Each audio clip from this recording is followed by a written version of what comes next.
जय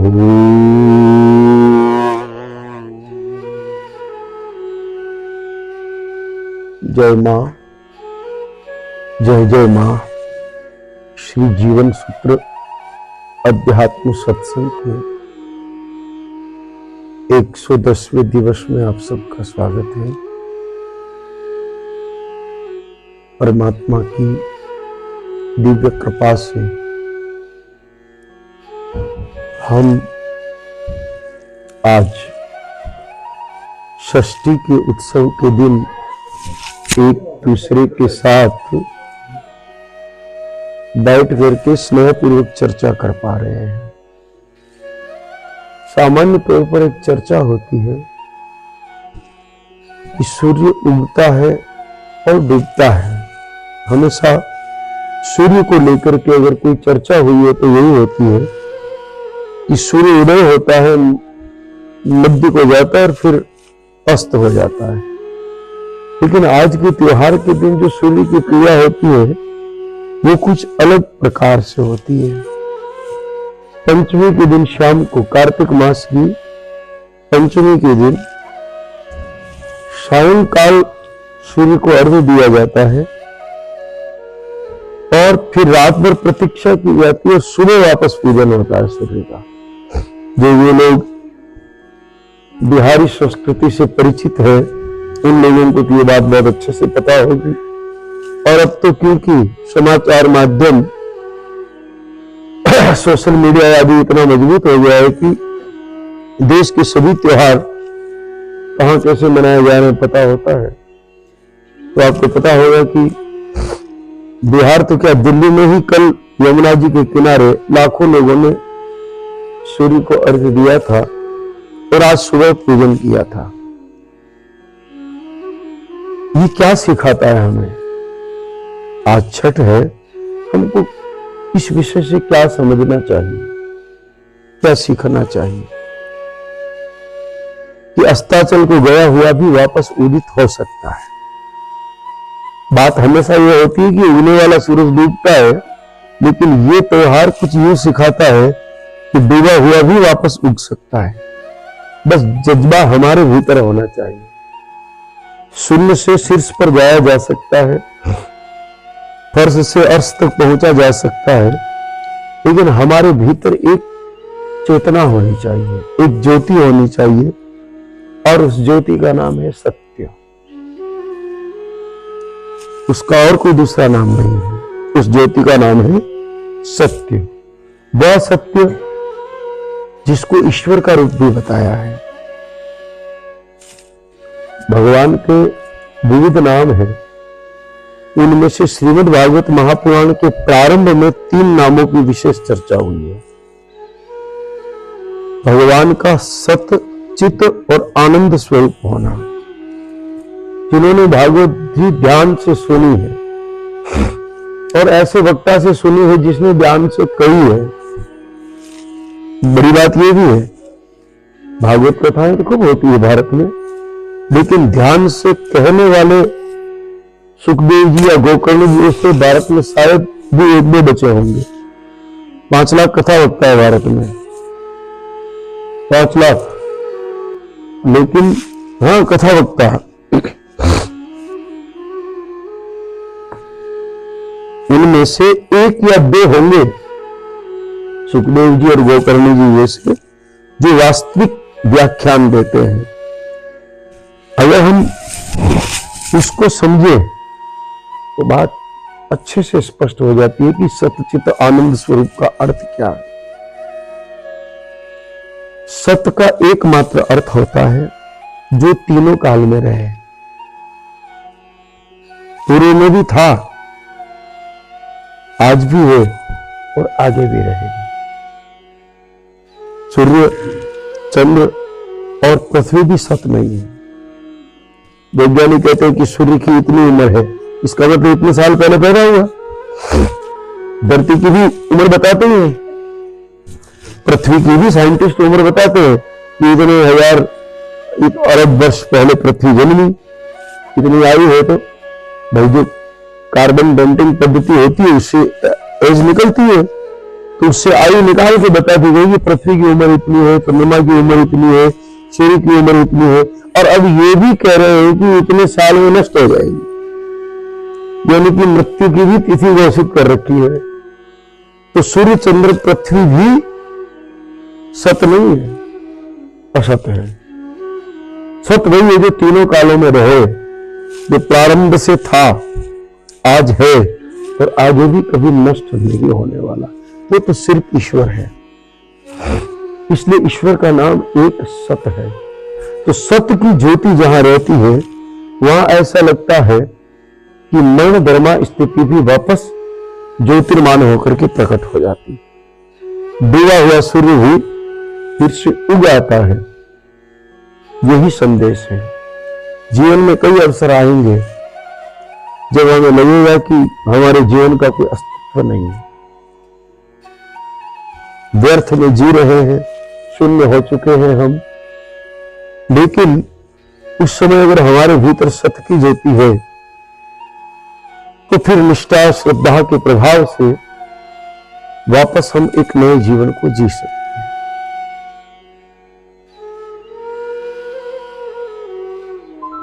एक पद सुना होगा आप लोगों ने, संभवतः जो एनसीईआरटी के प्राचीन कोर्स में पढ़े होंगे, दूसरी तीसरी, तो तीसरी और चौथी क्लास में तो 50 वर्ष पहले पाठ्य हिंदी की पाठ्य पुस्तक में एक पद था कि सत मत छोड़ो है नरा, सत छोड़िया पत जाए, सत्य की बांधी लक्ष्मी और मिलेगी आहे। कि सब कुछ छूट जाए कोई दिक्कत नहीं है, अपनी वाणी को इतना मजबूत रखो कि वह नष्ट न हो। अगर वाणी सार्थक हो गई तो सब खोया हुआ वापस आएगा। स्वप्न में एक वचन दिया था राजा हरिश्चंद्र ने, कथा बहुत प्रसिद्ध है, आप सबको पता ही होगी। काशी के राजा हरिश्चंद्र ने स्वप्न में एक बार यह कह दिया विश्वामित्र जी को कि मैं आपको मेरा राज्य दान देता हूं। तो प्रातः उठ करके विचार करने लगे ऐसा महात्मा कहां है, योग से मिल गए। कहा आपको मैंने रात को सपने में मेरा पूरा राज्य दान दे दिया था, इसलिए मैं सचमुच देना चाहता हूं, क्योंकि दिया सो दिया, सपने में दिया कि सच में दिया, दिया सो दिया, इसलिए मैं देना चाहता हूं। विश्वामित्र जी ने राज्य ले लिया। दान के बाद दक्षिणा होती है, बहुत कम लोगों को इस बात का पता होगा। दान के बाद दक्षिणा देनी होती है। दान अलग चीज है, दक्षिणा अलग चीज है। तो पूरा राज्य लेने के बाद विश्वामित्र जी ने कहा कि राजा दान तो दे दिया, दक्षिणा की है। अब सब कुछ देने के बाद बचा क्या जिसकी दक्षिणा दी? राजा होश में नहीं थे, तो उन्होंने अपना कुछ स्वर्ण था उतार के दिया, कहा राजा ये तो मेरा है, क्योंकि उन्होंने राज दे दिया पूरा। तो राज का जो कुछ, ये तो खजाने में से निकाल के पहना हुआ है, ये तेरा कैसे हुआ, ये तो मेरा है, ये तो कैसे दे सकता है? बात भी ठीक थी, राजा समझदार था, तुरंत समझ गया ये तो मेरे से गलती हो रही है। राजा ने पूछा प्रभु दक्षिणा कितनी देनी चाहिए? क्या मेरी औकात देख ले। दक्षिणा सामने वाले की औकात देख के दी जाती है, ऐसा विश्वामित्र जी ने कहा। मेरी क्षमता देख ले, मैं कितना बड़ा साधु हूं, उसके हिसाब से दक्षिणा दे दे। उस दक्षिणा के खातिर उन्होंने अपनी पत्नी तारामती को बेचा, पुत्र रोहित को बेचा, और पैसे कम पड़े तो खुद बिक गए एक चांडाल के पास। काशी के बाजार में खड़े होकर के बोली लगाई कि मैं बिक रहा हूं, जैसा चाहे मेरा उपयोग किया जा सकता है, अधिक बोली लगाएगा वो मुझे नहीं जाएगा। अब जब आज इस वर्तमान समय में हम कहते हैं कि भारत में गरीबी है, विचार करिए उस समय एक चांडाल, शमशान में काम करने वाला व्यक्ति कितना समृद्धता की सर्वाधिक बोली लगा ली, तो भारत की आर्थिक स्थिति कितनी गंभीर रही होगी, ये भी हमें विचार करना पड़ेगा। ये चांडाल, शमशान में काम करने वाले चांडाल ने सर्वाधिक बोली लगा करके और राजा हरिश्चंद्र को खरीदा। निश्चय पर हरिश्चंद्र रहे, डिगे नहीं। पुत्र को सांप ने काट लिया, पुत्र मर गया,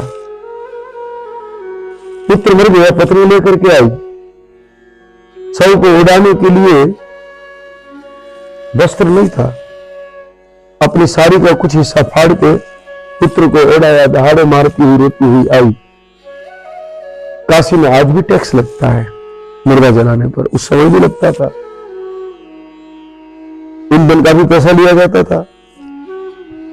तो वो लेकर के आई, उसने कहा रुक जा, हरिश्चंद्र ने कहा ऐसे कैसे जला रही है, पहले कर दे, यहां का जो शुल्क है वो जमा करा, उसके बाद तेरे पुत्र को जला। पास की चिता के प्रकाश से काशी में चिताएं खूब जलती थी और खूब जलती आज भी। आज भी आप काशी के हरिश्चंद्र घाट पे जाइए, ऐसा कोई पल खाली न मिलता हो जब 4-5 चिताएं न जलती हो। कम से कम 5 चिताएं तो हमेशा जलती ही रहती, दिन रात परंपरा रही है। काशी को मुक्ति की नगरी माना गया है। प्राचीन समय में लोग जब एक निश्चित आयु हो जाया करती थी तो काशी चले जाया करते थे, वही प्राण छोड़ेंगे, वही प्राण देंगे, ऐसा विचार करके रोक दिया, कहा कर तो चुकाना पड़ेगा तुम्हें। उसने अपनी मजबूरी बताई, मेरे पास कुछ भी नहीं है, मैं तो इसको बत्ते भी इस साड़ी का एक हिस्सा फाड़ के लाई हूं, तो मुझे जलाने दो। और प्रकाश में देख भी लिया उन्होंने कि ये तो पुत्र है, मरा हुआ है वो, और ये पत्नी है, लेकिन मैं उस चांडाल का नौकर हूं। उसने मुझे खरीदा इसलिए उसका मुझ पर अधिकार है, और उसने ये कहा है कि शमशान में जो भी आए उससे शुल्क लिए बिना तुम जलाओगे नहीं। इसलिए मेरा धर्म ये कहता है कि मैं बात मानू। मना कर दिया पत्नी को, कहा नहीं जला सकते, कुछ तो देना पड़ेगा तुम्हें।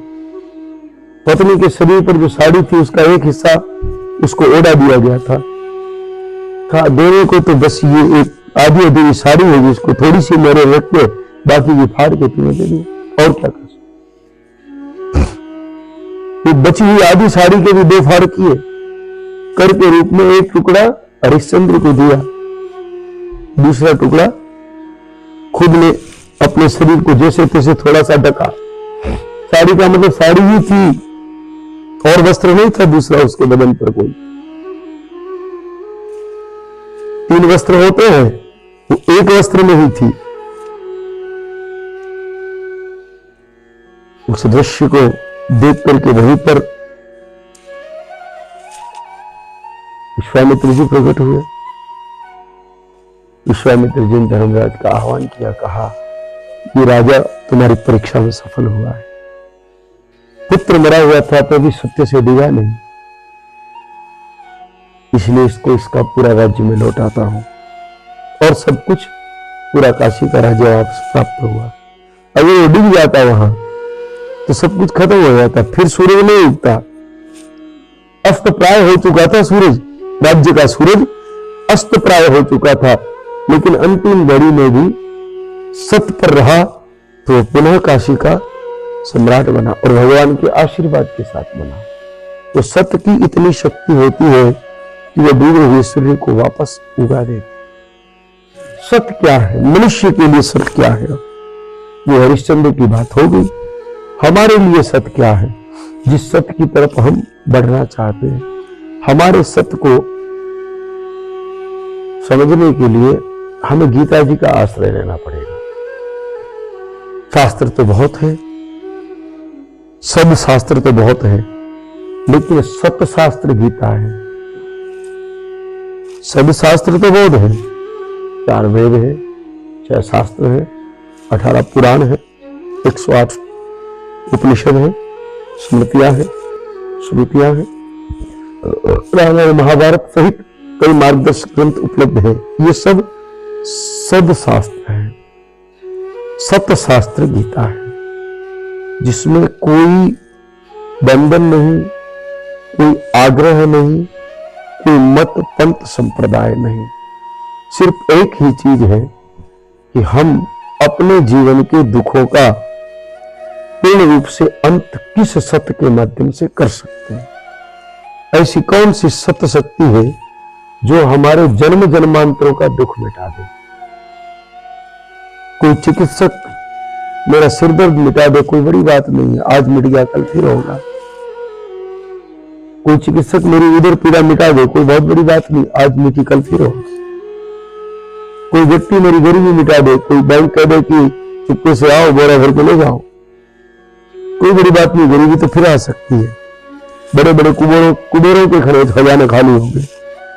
ये राजा का ही खजांची था, देवताओं का कुबेर, देवताओं का जो कोषाध्यक्ष था ट्रेजरर, उसी का खजाना खाली हो गया, उसी के भाई ने खाली कर दिया। तो कोई अगर बहुत बड़ी संपत्ति भी दे दे, उसके नष्ट होने में कोई पल न लगेगा। इसलिए ये सब सत्य नहीं है। ऐसा सुख दे दे जो कभी पलट के दुख बन करके ना आए। सुख तो सिर्फ उसको कहते हैं, मुझे भूख लगी कोई भोजन करा दे, ये सुख नहीं है, क्योंकि भूख तो फिर लगनी है, भूख तो फिर लगनी है। ऐसा कुछ कर दे कि फिर कुछ चाहिए ही नहीं, सिर्फ आनंद ही आनंद प्रकट हो, वह ज्ञान गीता जी प्रदान करती है। इसलिए उसको सत्य ज्ञान कहा है। जिस सत्य के प्रकाश में मनुष्य अपने को जान लेता है, अपने को खोज लेता है। प्रकाश सत्य का होना चाहिए। हेलोजन के प्रकाश से आप खोई हुई वस्तु को ढूंढ सकते हैं, लेकिन हेलोजन के प्रकाश से आप छाई हुई वस्तु को नहीं ढूंढ सकते। छाई हुई वस्तु को ढूंढने के लिए तो सत्य की ज्योति ही जो असत्य को हटाएगी, तभी जाकर के सत्य प्रकट होगा, जो सत्य सदा सदा के लिए हमारे दुखों का नाश कर सकता है। यही बात समझने के लिए श्रीमद् भगवत गीता के पहले अध्याय के 22वें श्लोक के उत्तरार्ध के पंचम भाग में अगर हम चर्चा करें तो अर्जुन भगवान श्री कृष्ण को एक ही बात कहता है। 22वां श्लोक अर्जुन उवाच है। अर्जुन श्री कृष्ण जी को युद्ध की तैयारी हो गई उस समय कहता है, सामान्य अवस्था में नहीं कहता है। जब लड़ाई की पूरी तैयारी हो गई। मनुष्य के जीवन में विपदा काल कौन सा होता है? जब कोई संघर्ष हो। अब अपनी सेना से बड़ी सेना सामने खड़ी हो, बेडी, और विश्व पितामह द्रोणाचार्य कृपाचार्य जैसे योद्धा हो, अश्वत्थामा जैसे योद्धा हो, उस समय मनुष्य की क्या परिस्थिति होगी? हमारे जीवन में छोटी मोटी परेशानी आए तब भी हम अपना विवेक खो बैठते हैं। कई बार ऐसी गलतियां हो जाती है, और जब गलती हो चुकी होती है बाद में कोई कहता है ऐसा क्यों किया? अरे उस समय मेरा दिमाग खराब था। कई बार ये बात कहते हैं ना हम लोग, दिमाग खराब था इसलिए मैंने ऐसा कर दिया। अरे भैया, छोटी मोटी परेशानी से तुम अपना दिमाग खराब कर रहे हो। यहां अर्जुन के सामने खुद की सेना से बड़ी सेना खड़ी है और बड़े बड़े योद्धा खड़े हैं, और सबसे बड़ी चुनौती अपने गुरु से लड़ना, सबसे बड़ी चुनौती अपने दादा से लड़ना, सबसे बड़ी चुनौती एक क्षत्रिय के लिए तब होती है जब उसको किसी ब्राह्मण पर शस्त्र उठाना हो। ये सबसे बड़ी चुनौती है। ये तीनों चुनौतियां थी। पितामह के रूप में दादा थे, द्रोणाचार्य के रूप में गुरु थे, और अश्वत्थामा के रूप में ब्राह्मण भी खड़ा था। कितनी बड़ी चुनौती होगी अर्जुन के सामने कि मुझे मेरे दादाजी से, मुझे मेरे गुरुजी से, जिन्होंने मुझे तीर चलाना सिखाया, उन्हीं पर तीर चलाना है, और ब्राह्मण से लड़ाई करनी है। इतनी विषम परिस्थितियां थी, लेकिन विवेक नहीं खोया। वहां पर अर्जुन ने भगवान श्री कृष्ण कहा कि प्रभु, मेरे रथ को दोनों सेनाओं के मध्य ले जाके खड़ा कीजिए। सामने इतने बड़े रिश्ते हैं, धैर्य नहीं खोया। हम लोग छोटे छोटे रिश्तों में धैर्य खो लेते हैं। कहा मेरे रथ को प्रभु है अच्युत इस शब्द को कभी भूलना मत आप। अगर श्रीमद् भगवद गीता में भगवान श्री कृष्ण के संबोधन का सबसे शुभ संबोधन है तो वो अच्युत है। जब कभी लगे कि मैं अपने मार्ग से गिर रहा हूं, जब कभी लगे कि मैं पतन के मार्ग पर जा रहा हूं, कभी लगे कि मुझे जो नहीं करना चाहिए वो कार्य कर रहा हूं, मैं अपने कर्तव्यों का पालन नहीं कर रहा हूं, मैं अपने धर्म का पालन नहीं कर रहा हूं, तब भगवान के अच्युत नाम का स्मरण करना चाहिए। वहां व्यक्ति गिरेगा नहीं। कहा है अच्युत मेरे रथ को लेके चलो दोनों सेनाओं के मध्य में, और के लेके चलो मत, होके विचारना नहीं है, वहां ले जाके खड़ा करो, और खड़ा भी तब तक रखो जब तक मैं सेना को अच्छे से देख न लूं, मैं सामने वाली सेना को ठीक तरीके से देख न लूं। यहां अर्जुन इतनी गंभीरता से देखने की बात कर रहा है, वो सत्य को देखने की बात कर रहा है। सत्य दर्शन करना चाहता है अर्जुन कि मैं जो लड़ रहा हूं क्या मैं ठीक लड़ रहा हूं। लेकिन यहां जब थोड़ा अधिक देर तक देख लिया तो अर्जुन जैसा महान योद्धा भी अपना विवेक खो बैठा। इसलिए सावधान रहिएगा, जहां मोह जैसी स्थितियां उत्पन्न हो वहां अधिक देर नहीं ठहरना चाहिए। अर्जुन जिनके साथ योगेश्वर श्री कृष्ण खड़े हैं, विश्व के सबसे शक्तिमान तत्व उस समय का, वैसे तो परमात्मा सदैव है, ऐसा कौन पल है, ऐसा कौन स्थान है या ईश्वर नहीं है, लेकिन प्रकट रूप में, अवतार रूप में योगेश्वर श्री कृष्ण की शक्ति अर्जुन के पास है, और वहां अर्जुन अपना विवेक खो देता है। क्यों? क्योंकि वो थोड़ा अधिक देर तक ऐसे स्थान पर खड़ा रह जाता है जहां मोह उत्पन्न होने की संभावना थी। निकला तब मैं देखना चाहता हूं किस किस से लड़ना है, अर्थात किस किस में कितना बल है, किसके साथ किस आयुध का प्रयोग करना होगा, किसके पास साथ कौन सी युक्ति लगानी होगी, मैं जरा देख लूं। किसके साथ आदर से लड़ना है, किसी के साथ द्वेषता से लड़ना है। लड़ाई भी आदर से होती है। आप कहोगे कि क्या ये संभव है? बिल्कुल संभव है, लड़ाई भी आदर से होती है।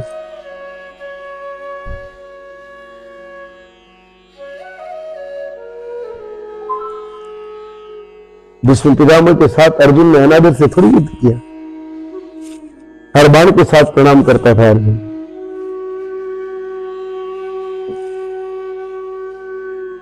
जब अधिक देर तक देखा, तैयारी करके गया युद्ध की, यहां तक कि शंख फूंका है। पांडव सेना की तरफ से श्री कृष्ण जी के बाद शंख फूंकने वाला दूसरा कोई व्यक्ति था तो अर्जुन था। धनंजय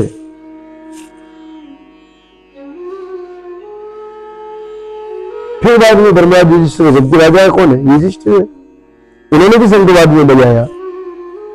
श्री कृष्ण ने अपना 5 जन्म शंख फूंका, उसके तुरंत बाद अर्जुन ने अपना शंख बजाएगा।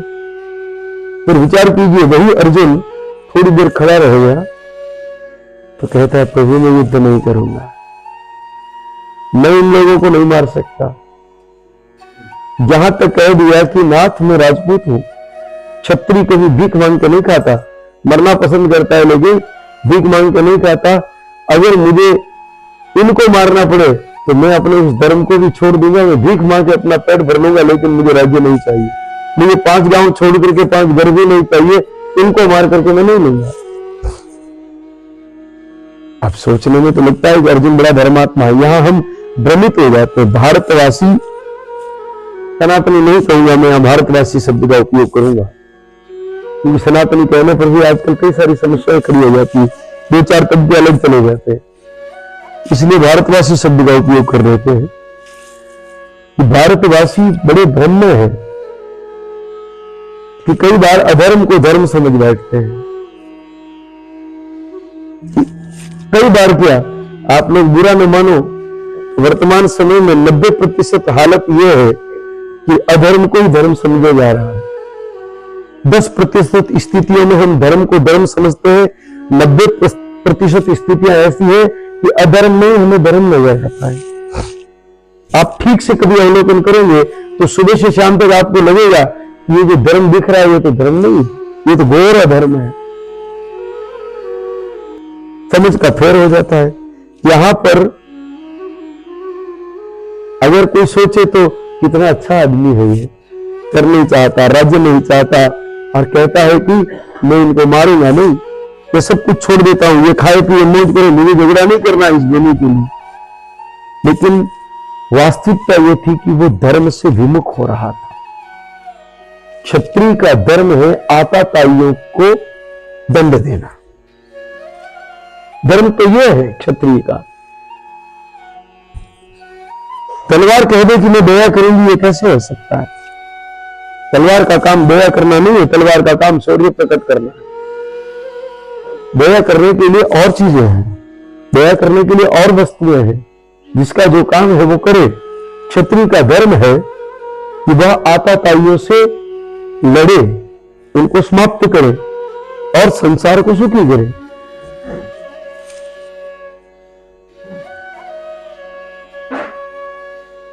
सनातन परंपरा में यह मान्यता है कि अलग पुरुष के अलग अलग हिस्सों से अलग अलग वर्ण पैदा हुआ। मुख से ब्राह्मण, भुजाओं से क्षत्रिय, उदर से, चरण से। अब समझने वाले इसको ठीक से नहीं समझे। कितना सुंदर समझाया। मुख से ब्राह्मण का अर्थ एक व्यक्ति जिसमें बुद्धि है वो ज्ञान दे। मुख से ब्राह्मण अपने मुख से बोले, और मुख से बोला है ब्राह्मण का अर्थ ज्ञानी एक ही है। यहां आप जातियों पर मत जाइए, वर्ण और जाति में बहुत अंतर है। जाति एक झूठ है, वर्ण एक सत्य है। हाँ, जाति ये कह सकते हैं कि रिजर्वेशन सिस्टम है जो बिगड़ चुका है। अब जातियों को बुरा तो नहीं माना जा सकता, उस समय का अपना रिजर्वेशन था। देवी को पता है कि मेरे बेटे को कोई टेंशन नहीं है क्योंकि घाट पे कपड़ा तो यही धोएगा। आज बड़े बड़े सेठों की लॉन्ड्रियां हैं, देवी का रोजगार चला गया। देवी को पता है कि मेरे बच्चे को कोई नौकरी ढूंढने की जरूरत नहीं क्योंकि हर आदमी को तेल खाना है, दिया जलाना है। लेकिन आज तो बड़े बड़े सेठों की ऑयल मिल है गया। तमार को पता है कि मेरे जूते राजा को भी पहनने, ब्राह्मण को भी पहनने, मेरे बेटे को रोजगार के लिए कोई भटकने की जरूरत नहीं है, आरक्षण मांगने की जरूरत नहीं है। लेकिन आज तो जूता तो बड़े बड़े सेठ बना रहे।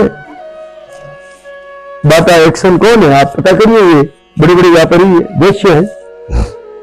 तो जातियों की जो व्यवस्था थी वो असल में रिजर्वेशन सिस्टम था कि सभी का अपना अपना एक दायरा फिक्स रहे, कोई किसी में हस्तक्षेप न करे। लेकिन वर्ण व्यवस्था अलग थी। एक ही अलग पुरुष के 4 हिस्से हुए हैं, तो छोटा बड़ा कोई हो सकता है क्या? नहीं हो सकता।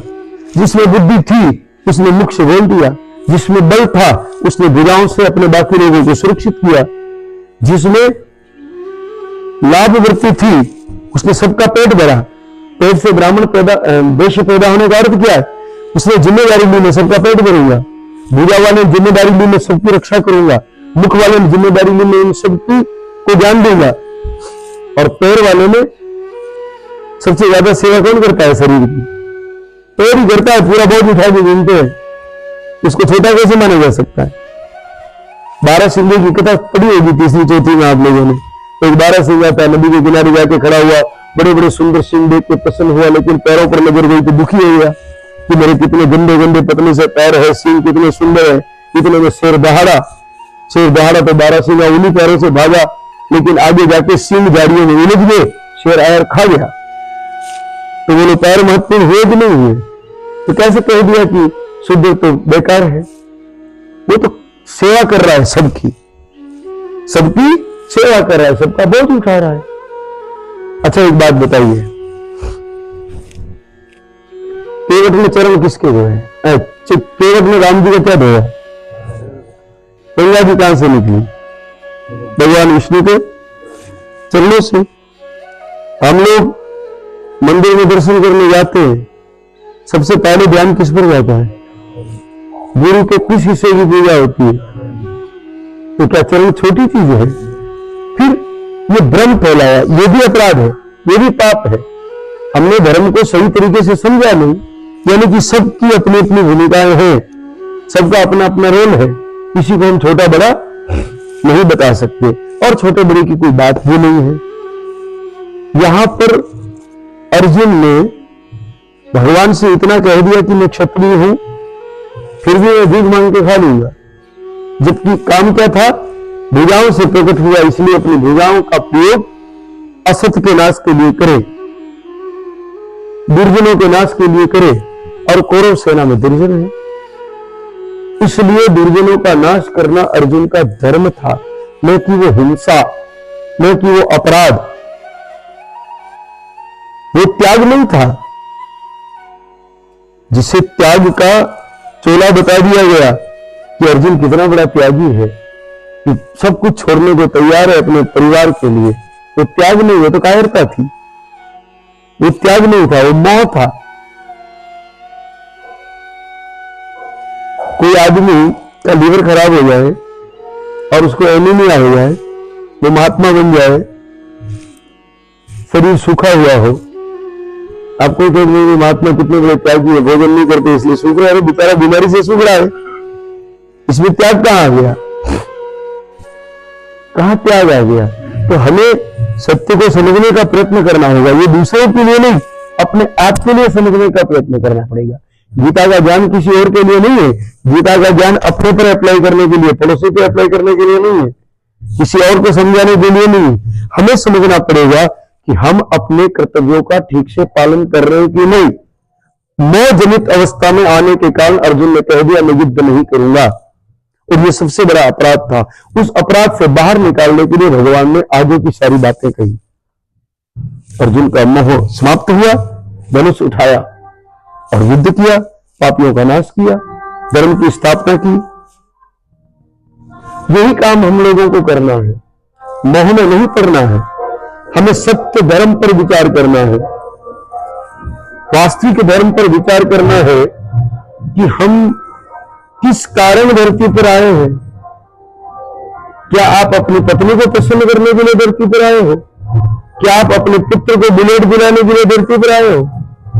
क्या आप अपने भतीजे को थार दिलाने के लिए धरती पर आए हो? नहीं। तो क्यों उलझ रहे इस सब में? उनकी देखो, कई बार ये कहा जाता है कि भाई परिवार की आवश्यकताओं की पूर्ति करना भी तो हमारा कर्तव्य है। किसने मना किया? परिवार की आवश्यकता की पूर्ति करना हमारा कर्तव्य है, कि इच्छाओं की पूर्ति करना। आवश्यकता क्या है परिवार की? सुरक्षा, भोजन, औषधि। ये कहां लिखा है कि आप उसको बिना परिश्रम किए उसको लग्जरी लाइफ दो? ये कहां लिखा है? और अगर आपने दे दी तो उसका जीवन नष्ट हो जाएगा। कभी रेशम का कीड़ा देखा हो आपने? उसके ऊपर पूरा धागा लिपटा रहता है, जिसको विज्ञान की भाषा में प्यूपा कहा जाता है।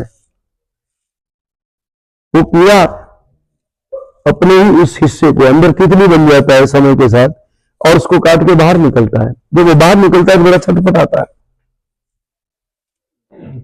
अगर आप उसकी मदद कर दो और उसको पकड़ के खींच के निकाल दो, वो किसी काम का नहीं है, मर जाता है थोड़ी देर बाद। उसके पंखों में वो शक्ति नहीं आ पाती, ऊर्जा नहीं पा पाती। वो छटपटाते हुए जब निकलता है तो निकलते निकलते उतनी ताकत बढ़ जाती है कि निकलते ही उड़ जाता है। इसलिए खुद इनको अपने आप करने दो, कुछ इनको स्वयं करने दो। मोह में मत पड़ो। ये प्रेम नहीं है, जिसे कई बार परिवार का प्रेम समझा जाता है, वो नहीं है। प्रेम तो जीजाबाई ने किया था। छत्रपति शिवाजी महाराज के साथ उल्टा लटकाती थी धूप में 2.5 घंटा रोज, पैर पकड़ के। अब लोगों की नजरों में तो क्रूरता है ये, लोगों की नजरों में तो क्या है, शब्द तो छोटा है, मूर्खों की नजरों में क्रूरता है कि कैसी मां है ये, अपने बच्चे को उल्टा लटकाए बैठी है। लेकिन उस मां ने अपने पुत्र को वास्तविकता प्रदान की। आज जीजाबाई न होती तो शिवाजी नाम का कोई तत्व भारत में नहीं होता। ये सब करना होता है। अगर हमें अपनों से प्रेम है। सच बात तो अपना ईश्वर के अलावा कोई है नहीं, लेकिन फिर भी शरीर के रिश्तेदार को आप गलती से अपना मान लेते हो और आप उनसे प्रेम करते हो, तो उनको संघर्ष करने दो। संघर्ष से ही वो स्थापित होंगे। आपको भी ऐसा कैसे हो सकता है? बेचारे कोमल है, तो आप अमर पट्टा करा के लाए हो क्या? सर्टिफिकेट लेके आए हो क्या कि आप 100 साल जिएंगे? अगला पल आपका आए न आए तो फिर उनका क्या होगा? अगर आपने उनको बहुत कोमलता से रखा तो कैसे जिएंगे? इसलिए प्रारंभ से उनको अपने बल पर खड़े होने दीजिए। हथनी को जब बच्चा जन्मता है, कभी वो दृश्य देखना। कभी आप आसाम की तरफ पधारो, बंगाल या झारखंड की तरफ पधारो, वहां बहुत हाथी घूमते हैं आज भी।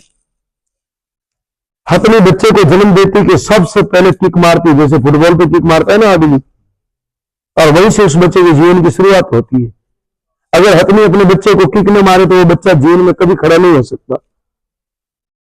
वो अपंग हो जाता है, थोड़ी देर बाद पैरालिसिस हो जाता है उसको। साइंटिस्ट कहते हैं जो हाथी के विज्ञान को जानते हैं, उन लोगों का कहना है कि अगर हथनी जन्म देती कि अपने बच्चे को अपनी ही लात में मारे जोर से और उस बच्चे को पड़े रहने दे, थोड़ी देर बाद वो बच्चा पैरालिसिस का शिकार हो जाता है, फिर कभी नहीं उठ पाता है। हमें अपने जीवन में अपनों को झटके देने पड़ेंगे अगर सचमुच हम उनको अपना मानते हैं तो। ये प्रेम है और वो मोह है।